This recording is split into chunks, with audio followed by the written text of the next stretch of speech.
بسم اللہ الرحمن الرحیم۔ جی بچوں، کیا حال ہیں آپ کے؟ ہم نئی کہانی کے ساتھ حاضر ہیں، اور پچھلی دفعہ آپ نے جو کہانی سنی تھی وہ حضرت نوح علیہ السلام کی تھی اور ابھی مکمل نہیں ہوئی تھی۔ اور جہاں تک مجھے یاد ہے ہم نے آپ کو یہ سنایا تھا، بتایا تھا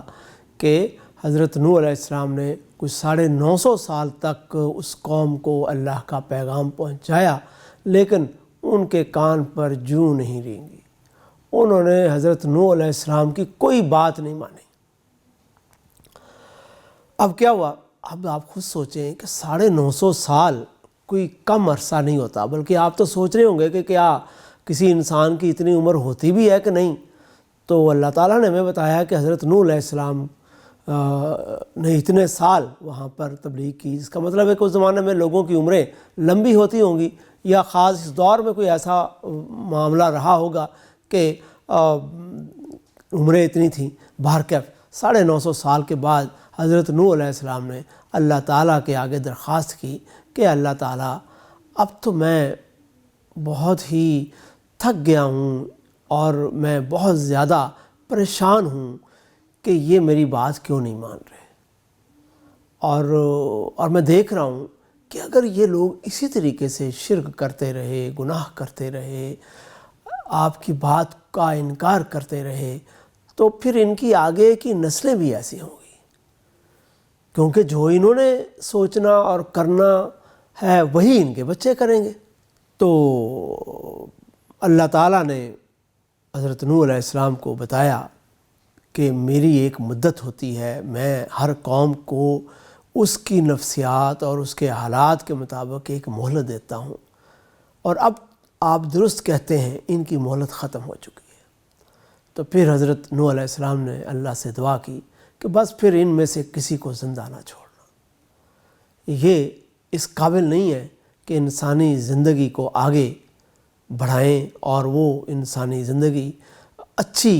قدروں کی حامل ہو، وہ نیک لوگ ہوں، تمہاری عبادت کرنے والے ہوں، تمہارے احکامات کو ماننے والے ہوں۔ یہ ایسا نہیں ہوگا۔ تب اللہ تعالیٰ نے ان سے کہا کہ اے نوح، ایک کشتی بناؤ، اور ایک کشتی ذرا بڑی بنانا، اور اس میں اتنی جگہ ہونی چاہیے کہ اس میں تم اپنے جو گھر کے جانور ہیں، اس زمانے میں جو بھی ہوتے تھے، اس زمانے میں آپ کو معلوم ہے کہ اگر دودھ پینا ہے تو کوئی بازار سے تو نہیں نہ آئے گا، وہ وہی بھینس ہوگی، کوئی گائے ہوگی، کوئی بکری ہوگی، اس کا کوئی اونٹنی ہوگی، اس کا دودھ ہوگا۔ تو اس زمانے میں وہاں اس ایریا میں جہاں حضرت نوح علیہ السلام رہتے تھے، اونٹنی وغیرہ تو نہیں تھے، گھوڑا ہوگا، کوئی گائے ہوگی، کوئی بکری ہوگی، کوئی اس طرح کے جانور ہوں گے۔ تو حضرت نوح علیہ السلام کو کہا گیا کہ یہ اس طرح کے جو جانور ہیں ان کا آپ ایک ایک جوڑا ساتھ رکھ لینا، اور زندگی کے لیے اور جو چیزیں ضروری ہیں وہ رکھ لینا۔ اب اس نصیحت سے، اس حکم سے اللہ تعالیٰ نے جو انہیں دیا، حضرت نوح علیہ السلام کو تو بہت اندازہ ہو گیا کہ کیا ہونے والا ہے۔ کشتی کہا ہے اللہ تعالیٰ نے، تو ظاہر ہے کہ یہاں پر پانی آئے گا۔ یہ کہا ہے کہ اپنے ساتھ کوئی جانور رکھ لو، اس کا مطلب ہے کہ کچھ عرصہ مجھے کشتی میں رہنا پڑے گا۔ اور یہ جو کہا ہے کہ یہ اپنی ضرورت کی چیزیں رکھ لو، اس کا مطلب ہے کہ پتہ نہیں کب خشکی میں اترنا ہو اور مجھے وہاں پر رہنا پھر نصیب ہو۔ تو اس لیے حضرت نوح علیہ السلام کو اندازہ ہو گیا کہ بہت کوئی بڑی بات ہونے والی ہے، جس میں کوئی فلڈ آئے گا، کوئی سیلاب آئے گا، اور پتہ نہیں کتنے دن مجھے پانی کے اندر ہی رہنا پڑے گا، اس کشتی کے اندر ہی رہنا پڑے گا۔ اس لیے وہیں پر مجھے آگ جلانے کی اور اس طرح کے پانی کی پینے کی ضرورت ہوگی۔ تو حضرت نوح علیہ السلام نے اللہ تعالیٰ کے اس حکم کے مطابق کشتی بنانی شروع کر دی۔ اور اب دوسری طرف دیکھیے، اچھا یہ بھی پتہ چلتا ہے کہ حضرت نوح علیہ السلام کو کشتی بنانی آتی تھی، تبھی تو کہا نا کہ اللہ تعالیٰ نے کشتی بناؤ۔ تو وہ آپ نے جب بنانی شروع کی تو وہ لوگوں نے ہنسنا شروع کر دیا۔ ہنسنا اس لیے شروع کر دیا کہ کشتی تو بندہ وہاں بناتا ہے نا جہاں پر پانی ہوتا ہے، کوئی سمندر ہے، کوئی دریا ہے، کوئی جھیل ہے۔ تو وہاں پر آس پاس ایسی کوئی چیز نہیں تھی، اگر تھی تو وہاں جا کر بناتے۔ یہ تو کوئی عقل کی بات نہیں ہے کہ آپ گھر میں کشتی بنائیں، وہاں اسے گھسیٹتے ہوئے وہاں پر لے جائیں۔ آج کل تو ایسا ہوتا ہے نا کہ فیکٹریز میں یہاں پر کشتیاں بنائی جاتی ہیں، وہ اس کو ایک کنٹینر میں ڈالتے ہیں اور سمندر اور دریا وغیرہ میں لے جاتے ہیں۔ لیکن اس زمانے میں جہاں کشتی چاہیے ہوتی تھی اس کے قریب ہی اسے بناتے تھے، تو وہاں تو قریب کوئی پانی نہیں تھا، اس لیے وہ لوگ مذاق بنا لیا انہوں نے حضرت نوح علیہ السلام کو، لو اس ضعیف آدمی کا، اس بوڑھے آدمی کا دماغ ہی خراب ہو گیا۔ ہم ایسے ہی نہیں کہتے تھے کہ ان کی باتوں میں کوئی وزن نہیں ہے، کوئی ماننے کے قابل نہیں ہے، یہ دیکھو اس خشکی کے علاقے میں جہاں دور دور کوئی پانی کی جگہ نہیں ہے یہ کشتی بنا رہا ہے۔ لیکن حضرت نوح علیہ السلام کو تو معلوم تھا کہ کیا ہونے والا ہے، انہوں نے بڑی سنجیدگی سے، جو بھی ان کے ساتھ ایمان والے تھے، وہ لکڑیاں کاٹ کے کشتی بنانی شروع کر دیا۔ کشتی بھی آپ کو پتہ نا تھوڑی سی یہ بڑی بننی تھی، اب کشتی بن گئی۔ کشتی بننے کے بعد حضرت نوح علیہ السلام نے پھر انہیں آخری دفعہ وارننگ دی کہ اس کشتی میں وہی سوار ہوگا جو مجھ پر ایمان لائے گا، جو اللہ کے ساتھ شرک کی غلاظت کو ختم کرے گا اور اس کی بات کو ماننے کا وعدہ کرے گا، صرف وہ کشتی میں سوار ہوگا، اور جو کشتی سے باہر رہے گا وہ زندہ ہی نہیں رہے گا، ڈوب جائے گا، ختم ہو جائے گا۔ لوگوں نے اس کو بھی سنجیدگی سے نہیں لیا، مذاق اڑانے لگے، وہ دیکھ لیں گے جب اس طرح اتنا پانی آ جائے گا اس علاقے میں، پہلے تو کبھی نہیں آیا، 950 سال ہو گئے تب تک تو نہیں آیا، اب کیسے آ جائے گا۔ لیکن بچوں کیا ہوا پھر، ایک دن خوب بادل آئے۔ اچھا وہ کوئی بادل اس کچھ دنوں کے بعد اس طرح سے آئے کہ لوگ خوش ہو گئے، انہوں نے کہا واہ جی واہ، بہت اچھا موسم ہو جائے گا، بڑا گھٹن تھا، بڑی گرمی تھی، اب جناب بارش میں نہائیں گے، پانی ہوگا، ٹھنڈک ہوگی، موسم اچھا ہوگا، بہت انجوائے کرے گا۔ لیکن حضرت نوح علیہ السلام کو معلوم تھا کہ یہ وہ بادل نہیں ہیں جو خوشی لاتے ہیں، جو اچھا موسم کرتے ہیں، یہ بادل کوئی اور ہے۔ ظاہر ہے کہ انہوں نے جب یہ سوچا ہوگا اور آخری دفعہ زور لگایا ہوگا، لوگوں کو سمجھایا ہوگا، لیکن جناب ان کی عقل میں کوئی بات نہیں آئی، بادل برسنے شروع ہو گئے، اور یوں بادل برسنے شروع ہوئے کہ صاف لگ رہا تھا کہ یہ کوئی عام بارش نہیں ہے۔ سیکنڈوں میں وہاں پر پانی پانی ہو گیا۔ آپ نے کبھی بڑے ہوں گے یا آپ اپنے امی ابو سے پوچھیں، کئی دفعہ ہوتی ہے بارش اتنی تیز ہوتی ہے کہ لگتا ہے کہ پتہ نہیں اب کیا ہو جائے گا۔ یہ وہ والی بارش تھی جو حضرت نوح علیہ السلام کی قوم کے اوپر ہو رہی تھی، اور ان کی آنکھیں تب بھی نہیں کھلی۔ انہوں نے کہا ٹھیک ہے، بہت اچھی بات ہے، نہائیں گے، پانی آ جائے گا، خیر۔ اچھا تو پانی جو ہے وہ بڑھنے لگا، پہلے گھر ڈوبے، پھر درخت ڈوبے، پھر چھوٹی موٹی پہاڑیاں ڈوبی۔ جب یہاں پر معاملہ آیا نا تو حضرت نوح علیہ السلام نے دیکھا کہ ان کا بیٹا، ان کے کچھ بیٹے تو ایمان لے آئے تھے نا، سام تھا، حام اس کا نام تھا، یافس اس کا نام تھا، یہ 3 بیٹے تو آپ کے ایمان لے آئے، لیکن ایک اور بیٹا تھا یعوق، وہ ایمان نہیں لایا۔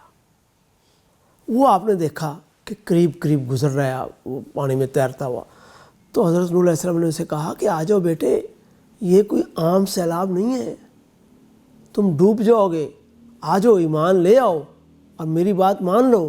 میں تم کشتی میں سوار ہو جاؤ گے۔ انہوں نے نہیں، میں یہ سامنے پہاڑی ہے وہاں پر چڑھ جائے گا، میں تمہاری بات نہیں مانوں گا۔ حضرت نوح علیہ السلام نے بہت دکھ ہوا، کچھ شاید اور اسے سمجھانا چاہتے ہوں گے کہ یکدم ایک بڑی لہر آئی، اور انہوں نے دیکھا کہ یعوق اس بڑی لہر کا شکار ہو گیا، نظر ہی نہیں آیا، ظاہر ڈوب گیا۔ تو اس طریقے سے آہستہ آہستہ تمام لوگ جو حضرت نوح علیہ السلام کی بات کو نہیں مانتے تھے وہ ڈوب گئے۔ اس میں ہفتہ لگا، 10 دن لگے، کچھ دن لگے، بہرکیف وہ سارے ہی ڈوب گئے، اور صرف وہ لوگ بچے جو حضرت نوح علیہ السلام کی کشتی پر سوار تھے، اور وہی جانور بچے جن کا انتخاب حضرت نوح علیہ السلام نے کیا۔ اچھا یہ نہ آپ سمجھیں کہ یہ سیلاب کوئی اس وقت ساری دنیا پر آ گیا تھا، نہیں، جہاں حضرت نوح علیہ السلام رہتے تھے وہیں تک یہ سیلاب تھا، اور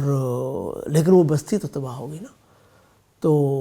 بستی اس زمانے میں، وہ کہہ لیں آپ شہر کہہ لیں، آس پاس کا علاقہ کہہ لیں، وہ سارا ڈوب گیا اور وہ ختم ہو گیا۔ اب حضرت نوح علیہ السلام نے ظاہر اللہ سے دعا کی ہوگی کہ مجھے اب اس پانی کے جو صورتحال ہے اس سے نجات دلائے، تو کشتی جو ہے نا وہ وہاں سے ظاہر کھڑی بھی نہیں ہوگی، جہاں پانی اگر جس طرف بہہ رہا ہوگا کشتی بھی اس طرف جا رہی ہوگی، اور کشتی جاتے جاتے کافی دنوں بعد، معلوم نہیں 1 مہینہ آپ اس پانی میں رہے یا اس سے زیادہ یا اس سے کم، بہرکیف پھر ایک دن کسی شخص نے خوشی سے نعرہ لگایا کہ وہ دیکھو میں نے ایک پرندہ دیکھا ہے، اور اس پرندے کی چونچ میں ایک ٹہنی ہے۔ اور آپ کو یاد ہوگا کہ عام طور پر امن کی نشانی کے لیے وہ آپ یہ فاختہ کی چونچ میں ٹہنی دیکھتے ہیں، تو یہ وہاں سے ہی آیا ہے یہ نشان کہ حضرت نوح علیہ السلام نے جب یہ دیکھا کہ وہ والی ٹہنی جو ہے فاختہ نے اپنے چونچ میں پکڑی ہوئی ہے، تو اس کا مطلب تھا کہ اب یہاں پر آبادی قریب ہے، وہاں پر درخت ہیں، پرندے ہیں، تو یہاں پر رہا جا سکتا ہے۔ تو پھر کچھ ہی دنوں بعد آپ کہہ لیں یا وقت کے بعد حضرت نوح علیہ السلام کی کشتی ایک پہاڑی، جس کو پہاڑ کا نام عرارات ہے لیکن اس چوٹی کا نام جودی ہے، آپ وہاں پر پہنچے تو پھر اس کی دوسری طرف آبادی جو تھی وہ آپ کو نظر آ گئی، کشتی وہاں پر چلی گئی اور آپ وہاں پر اتر گئے، اور آپ نے آبادی، میں نے کہا ہے کہ آبادی سے مراد یہ ہے کہ وہاں پر خشکی تھی، وہاں پر رہا جا سکتا تھا، تو حضرت نوح علیہ السلام وہاں پر اترے اور آپ نے وہاں پر نئے سرے سے زندگی بسر کی۔ اب ظاہر ہے کہ آپ کے ساتھ جو لوگ تھے وہ تو ایمان والے تھے، پھر ایک نئے سرے سے گھر بنائے، بستی بنائی اور لوگ وہاں پر رہنے لگے، اور اب یہ جو لوگ تھے یہ ایمان والے تھے، یہ اللہ کی عبادت کرنے والے تھے، شرک کرنے والے نہیں تھے، اللہ کی بات کو ماننے والے تھے، مسلمان تھے، نماز پڑھتے تھے، جو بھی اللہ تعالیٰ نے ان کو احکام دیے اس کو ماننے والے تھے۔ تو اس طریقے سے ایک دفعہ پھر اللہ تعالیٰ نے اسی طریقے سے نیک لوگوں کی زندگی شروع ہوگی جو کہ اللہ پر ایمان رکھتے تھے۔ اس کے بعد پھر کون سے نبی آئے اور ان کا کیا قصہ ہے اس کے متعلق ہم آپ کو اگلی دفعہ بتائیں گے۔ اس وقت کے لیے ہمیں اجازت دیجیے، اللہ حافظ۔